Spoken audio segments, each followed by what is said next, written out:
Hay una bomba en Verde Valle que tiene que ver con el futuro de los dos jugadores más codiciados del chiverío y las respuestas que dieron antes del Mundial van a sorprender a más de uno. Chivas bajó de la pelea por uno de los prospectos más prometedores de la Liga MX y la razón real no es la que todos creen. El portero que podría ser titular en el partido inaugural del Mundial frente a Sudáfrica confesó algo que nadie esperaba escuchar con esa honestidad. Hay una guerra silenciosa sobre los derechos televisivos del rebaño que, si se concreta, cambiaría para siempre el modelo de negocio que Amaury Vergara construyó con años de trabajo, y hay jugadores del Tapatío que en las próximas semanas tendrán la oportunidad más importante de sus carreras y algunos de ellos podrían estar en el primer equipo antes de que termine el verano.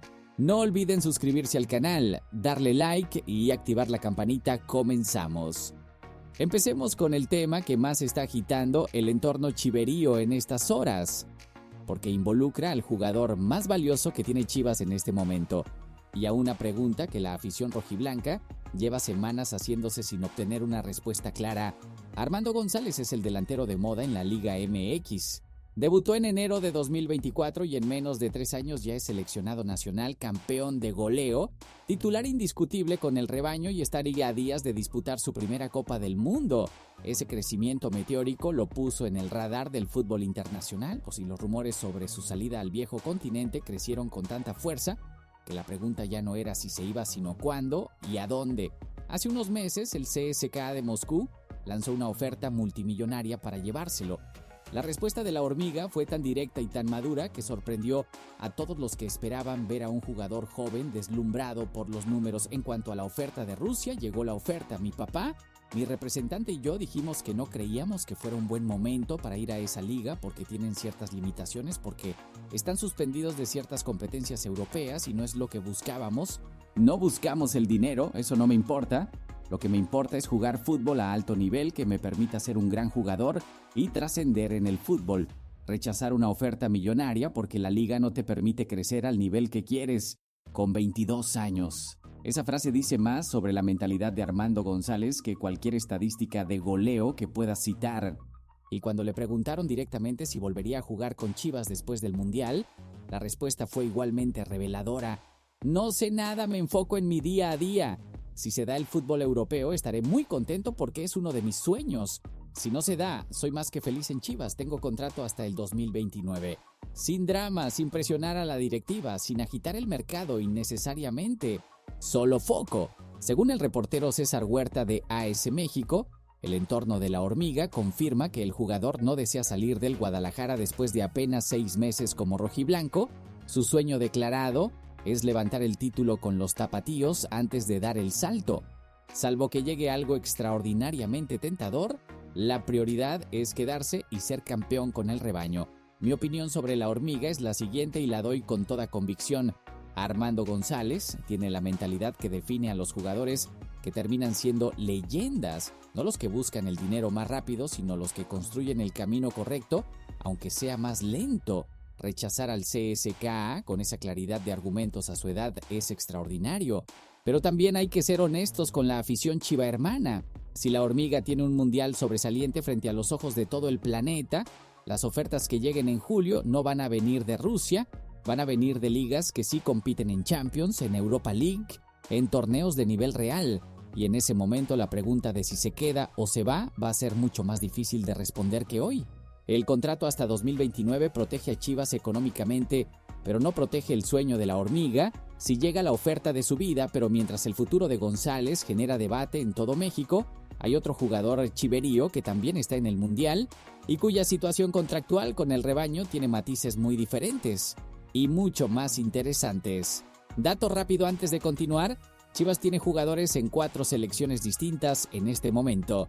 Con el Tri van al Mundial Raúl Rangel, Brian Gutiérrez y Armando González. En selecciones juveniles están Cristo Navarrete, Carlos Hernández, Johan Orozco, Samir Inda, Santiago Sandoval y Hugo Camberos. En la sub-20 y Diego Ochoa, Francisco Méndez, Juan Pablo Uribe, Gael García y Diego Covarrubias en la sub-23. 13 jugadores rojiblancos representando a México en distintos niveles al mismo tiempo. Ese número dice todo sobre el estado actual de las fuerzas básicas del Guadalajara y sobre por qué este club tiene el futuro más sólido de la Liga MX en este momento. Brian Gutiérrez llegó al Guadalajara en enero y en 6 meses hizo algo que muy pocos jugadores logran en ese tiempo: convencer a Javier Aguirre de que tenía nivel mundialista. El mediocampista mexico-estadounidense llegó al rebaño y de inmediato mostró la calidad para construir fútbol ofensivo que le faltaba al esquema de Milito, y esa calidad lo llevó directo a la convocatoria del Tri para la Copa del Mundo 2026. La diferencia entre el caso de Gutiérrez y el de la Hormiga es importante y merece analizarse por separado. Según César Huerta, el entorno de Brian Gutiérrez confirma que el jugador no desea salir del Guadalajara. Llegó con el sueño legítimo de ser campeón con Chivas y ese sueño sigue siendo su prioridad. Sin embargo, la postura del entorno de Armando González es diferente. Están abiertos a la posibilidad de negociar si llega algo extraordinariamente tentador después del Mundial. 2 jugadores en el mismo vestidor, con el mismo torneo por delante, con posturas distintas sobre su futuro. Esa diferencia es importante para entender cómo Chivas tiene que manejar las próximas semanas en términos de comunicación y de gestión de expectativas con su propia afición. Para Gutiérrez, el escenario más probable, si tiene un buen mundial, es que el interés europeo llegue de todas formas, aunque el jugador no lo busque activamente. Los agentes trabajan independientemente de lo que el jugador declare en público, y cuando hay nivel mundialista, las ofertas aparecen sin que nadie las invite. La pregunta real no es si Gutiérrez quiere quedarse, es si Chivas tiene la capacidad de ofrecerle un proyecto que compita con lo que pueda llegar desde Europa. Mi opinión sobre Brian Gutiérrez es directa. Chivas hizo una contratación extraordinaria con él y ahora tiene la responsabilidad de retenerlo con un proyecto que lo convenza de que el siguiente paso de su carrera puede darse desde Verde Valle. Eso significa títulos, significa fútbol de alto nivel semestre a semestre y significa que la directiva tiene que construir un equipo ganador alrededor de él, no pedirle que se quede por lealtad mientras el plantel se queda sin refuerzos. La lealtad tiene un límite cuando la ambición profesional es legítima y bien fundamentada. Pero hay una noticia sobre el mercado de Chivas que generó más debate que cualquier otra esta semana, y tiene que ver con un jugador que el rebaño quería y que finalmente no llegará por una razón que muchos interpretaron mal. Si llegaron hasta aquí es porque el rebaño sagrado les corre por las venas. Denle like ahorita. Ayuda a que más chivahermanos encuentren este análisis. Y seguimos con lo más polémico del video. Chivas no va por Denzel García. El mediocampista de los Bravos de Juárez, que estaba en la lista de objetivos del Guadalajara para el Apertura 2026, fue descartado formalmente por la directiva rojiblanca. Y la razón real no es la que las redes sociales estuvieron repitiendo durante días. Circuló con mucha fuerza la versión de que Chivas bajó de la pelea por García porque la operación de Kevin Castañeda consumió el presupuesto disponible y no quedaban recursos para cerrar una segunda operación de ese nivel. Esa versión es falsa. La razón real es más simple y más contundente. La directiva del Guadalajara no estuvo dispuesta a pagar entre 8 y 10 millones de dólares por la carta del mediocampista de Juárez. Eso es todo. No fue Castañeda quien bloqueó a García. Fue el precio de García el que bloqueó a García. Para entender por qué ese precio es relevante, hay que entender la necesidad que Chivas tenía en esa posición. La contención fue uno de los puntos débiles más evidentes del equipo durante el Clausura 2026. Fernando González, el Oso, es un jugador que defiende bien y mete el pie cuando tiene que meterlo, pero en la salida de balón controlada falla con una regularidad que en partidos importantes se convierte en problema real. Ante Atlas y ante Querétaro esa limitación fue visible y costosa. García era exactamente el perfil que resolvía ese problema: joven, polivalente, con salida limpia de balón y con el espaldarazo de haber estado a punto de entrar en la convocatoria mundialista de Aguirre, pero a 10 millones de dólares Chivas dijo que no, y ahora Cruz Azul y América siguen en la carrera por él. En cambio, lo que sí cerró Chivas fue la llegada de Kevin Castañeda desde Tijuana, el mejor evaluado mexicano del torneo recién terminado, pagando entre 3 y 4 millones de dólares más, un jugador que según los reportes de José María Garrido y Jesús Bernal sería Yael Padilla, una operación considerablemente más económica que la de García y con un jugador que demostró su nivel en la Liga MX de manera consistente durante el Clausura. Mi opinión sobre esta decisión de mercado es la siguiente: Chivas tomó la decisión correcta al bajarse de García a ese precio, pero ahora tiene la obligación de resolver la posición de contención de otra manera antes de que arranque la apertura. Decir que 10 millones es demasiado para un jugador de ese perfil tiene sentido desde el punto de vista financiero. Pero si el apertura arranca con el mismo problema en la contención que tuvo el clausura, la afición va a recordar este momento como la oportunidad perdida que no se aprovechó cuando había tiempo. El mercado no espera y los problemas del equipo tampoco. Pero hay un tema en Verde Valle que trasciende completamente el mercado de jugadores y que podría cambiar para siempre la manera en que la afición chivahermana ve los partidos del rebaño. Dato rápido, el nuevo jersey de Chivas con Nike no puede ser anunciado hasta el 1 de julio porque el contrato con Puma concluye oficialmente el 30 de junio.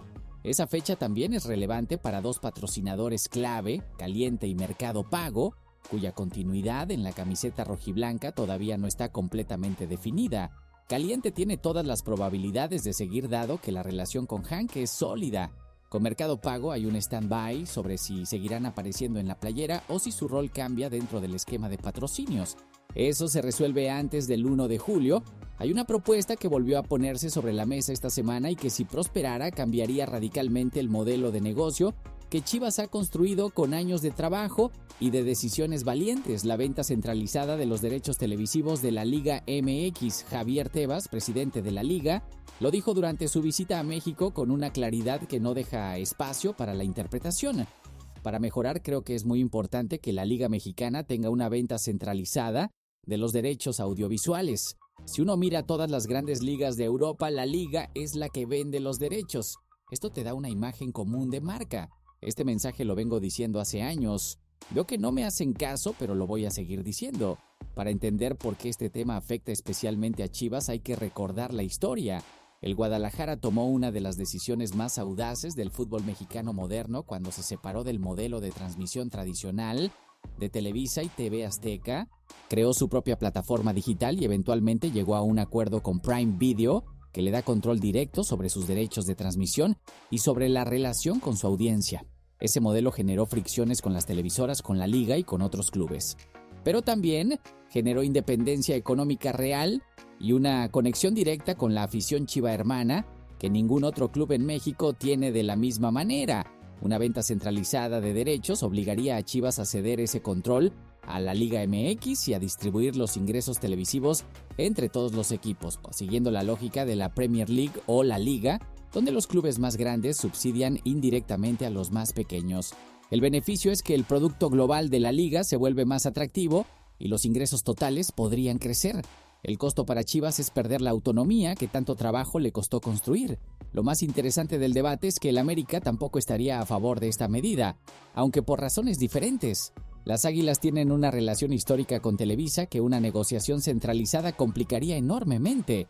Dos de los clubes más grandes de México, históricos rivales en todo, unidos en la resistencia al mismo cambio estructural. Eso dice algo muy importante sobre cuáles son los intereses reales en juego.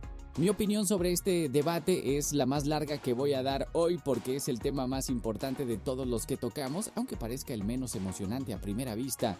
Javier Tebas tiene razón en el diagnóstico. La Liga MX tiene un problema de marca global que la venta centralizada de derechos podría resolver a largo plazo, pero la historia del fútbol mexicano está llena de propuestas estructurales correctas que nunca se implementaron porque los intereses individuales de los clubes más poderosos siempre terminaron bloqueándolas. Chivas construyó su independencia televisiva con años de trabajo, con riesgo real y con una visión a largo plazo que la mayoría de los directivos del fútbol mexicano no tenía en ese momento. Pedirle ahora que ceda esa independencia en nombre del bien colectivo de la liga es una conversación que Amaury Vergara tiene todo el derecho de rechazar y probablemente lo hará, hasta que la Liga MX le ofrezca a Chivas un modelo que garantice que su sacrificio se traduce en beneficios reales y no solo en subsidios para los clubes que no tuvieron la visión de construir su propio modelo. Esta propuesta no va a prosperar. ¿Creen que Chivas debería aceptar la venta centralizada de derechos televisivos?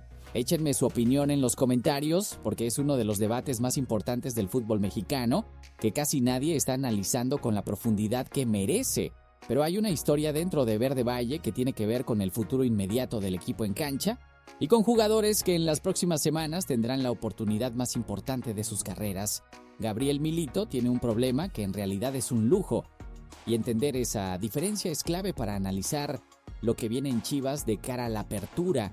Con gran parte del plantel titular concentrado en selecciones nacionales, Rangel, Gutiérrez y González con el Tri, el técnico argentino tiene que arrancar la pretemporada con los elementos disponibles. Y eso significa que los jugadores del Tapatío y los canteranos que fueron convocados van a tener semanas completas para mostrarle a Milito que están listos para el siguiente nivel. El Tapatío ya arrancó con sus evaluaciones médicas y físicas para el Apertura 2026. Vladimir Moragrega, Enrique Ledesma, Brandon Telles, Diego Delgadillo, Rodrigo Parra, Daniel Villaseca, Matías Cendejas, Axel Leiva, Leonardo Sepúlveda y Raúl Nuño ya están trabajando. El primer equipo reportará a mediados de junio para después viajar a realizar trabajos de pretemporada en Isla Navidad. El caso más interesante dentro de este contexto es el de Vladimir Moragrega. El atacante de 27 años terminó como campeón de goleo del Tapatío con números extraordinarios: 25 partidos, 16 goles, 2 asistencias. Milito ya dejó claro que sus 4 atacantes principales para el Apertura son Armando González, Ángel Sepúlveda, Ricardo Marín y Sergio Aguayo. Pero si la Hormiga tiene un mundial sobresaliente y las ofertas europeas llegan en julio, esa jerarquía podría cambiar de un día para otro. Y en ese escenario, alguien tiene que estar listo para ocupar ese espacio. Moragrega tiene los números para argumentar que merece esa oportunidad. La pretemporada será su momento de demostrarlo. Milito ya ha convocado a varios elementos del filial y la sub-21 en distintos momentos de la temporada. Robinho Romero, Leonardo Jiménez, Jorge Guzmán, Diego Covarrubias, Raúl Martínez, Samir Inda, Hugo Mata y Diego Latorre han tenido exposición con el primer equipo. Esa política de puertas abiertas para la cantera es uno de los sellos más positivos de la gestión del técnico argentino en Verde Valle. Y en ese mismo contexto de cantera y futuro inmediato está la situación de Raúl Rangel, el portero que podría ser el titular de México en el partido inaugural del Mundial frente a Sudáfrica el 11 de junio en el Estadio Azteca. La historia de cómo llegó a ese punto merece contarse porque tiene detalles que definen el carácter del jugador mejor que cualquier estadística. Antes de debutar en Primera División, antes de jugar un solo partido en Liga MX, Raúl Rangel estaba en una conversación con Osvaldo Sánchez y Duilio Davino cuando le preguntaron quién creía que sería el portero titular de México en el Mundial 2026. Dudó unos segundos sobre si debía responder con total sinceridad y después dijo que él mismo se veía defendiendo esa portería. La respuesta generó risas entre los presentes. Hoy ya no le da risa a nadie. Curiosamente, pese a que todo apunta a que será el elegido por Javier Aguirre para el partido inaugural, el propio Rangel mantiene la cautela, reconoció públicamente que no siente asegurada la titularidad y que sigue trabajando diariamente para ganarse el puesto. Esa combinación de ambición declarada desde antes de debutar y humildad en el momento más alto de su carrera es exactamente el perfil de portero que Chivas necesita para los próximos 10 años. Mi opinión para cerrar este video es la siguiente: Chivas está viviendo uno de los momentos más ricos de su historia reciente en términos de talento joven y proyecto institucional. Pero también está en uno de los mercados más complejos que ha enfrentado en tiempo reciente porque tiene que retener lo que construyó mientras el mundo entero observa a sus mejores jugadores en el Mundial. La directiva tiene 3 semanas para definir el mercado de refuerzos, resolver la posición de contención que García no va a cubrir, preparar la infraestructura para una posible salida de la Hormiga y garantizarle a Milito las herramientas que necesita para arrancar el Apertura compitiendo desde el primer día. 3 semanas, el reloj ya está corriendo. ¿Creen que Chivas puede ser campeón de la Apertura 2026 con el plantel que tiene hoy más los refuerzos que están negociando? Y si la Hormiga se va al fútbol europeo después del Mundial, ¿quién debería ser el nuevo delantero referente del rebaño? Échenme sus respuestas en los comentarios. En el próximo video les voy a contar el nombre del jugador que Chivas tiene identificado como la opción principal para la contención y que no es ni Elías Montiel ni Denzel García. Ese nombre los va a sorprender. Suscríbanse para no perdérselo, denle like si llegaron hasta aquí, activen la campanita para no perderse ningún análisis y nos vemos en el próximo video.